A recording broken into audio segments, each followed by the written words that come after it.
আমরা তো গন্ধরাজ কাতলা বা রুই খেয়েছি, কিন্তু আজ বানালাম গন্ধরাজ পমফ্রেট মাছ। তা প্রথমে আমি পমফ্রেট মাছগুলোকে নিয়ে নিয়েছি, তারপর এর মধ্যে আমি লেবুর রস দিয়ে দেবো। তোমরা এটা যে কোনো মাছ দিয়ে করে দেখতে পারো, খুব কিন্তু অসাধারণ হয়, ভালো খেতে হয়। তারপরে গোলমরিচের গুঁড়ো, নুন দিয়ে দিলাম, দিয়ে মাখিয়ে আমি 5 মিনিট রেখে দেবো। এই মাছগুলো একটু যাতে নুন, গোলমরিচ, লেবুর রসটা এর মাছের মধ্যে ঢোকে, তার জন্য 5 মিনিট অন্তর রেখে দিয়ে তারপর ভেজে নেব। তারপর পেঁয়াজ বাটা দিলাম, পেঁয়াজটা লাল লাল হয়ে গেলে আর আদা রসুন বাটা দিয়ে দিলাম। আদা রসুন বাটা দিয়ে ভালো করে কষবো পরিমাণ মতো।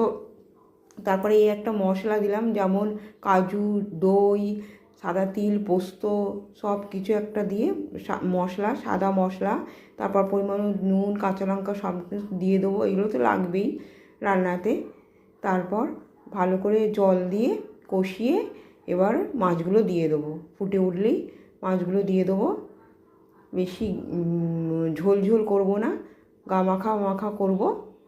তারপরে হয়ে গেছে যখন, তখন ওই ডেক্সটা মানে লেবুর গায়ের ছিলকাটা দিয়ে দিলাম, পাতাগুলো দিয়ে একটু জাস্ট ফুটিয়ে নেবো, নিয়ে গ্যাস বন্ধ করে তারপর ওই লেবুগুলো দিয়ে দিলেই তৈরি হয়ে যাবে গন্ধরাজ পমফ্রেট। দেখো আমি গ্যাস অফ করে দিয়েছি, দিয়ে বেশি ফোটালে আবার তেতো হয়ে যাবার ভয় থাকে, ওর জন্য গ্যাস অফ করেই লেবুগুলো দিতে হয়। কাঁচা লঙ্কা আমি দিয়েছি, আমি দেখাতে ভুলে গেছি। টাটা।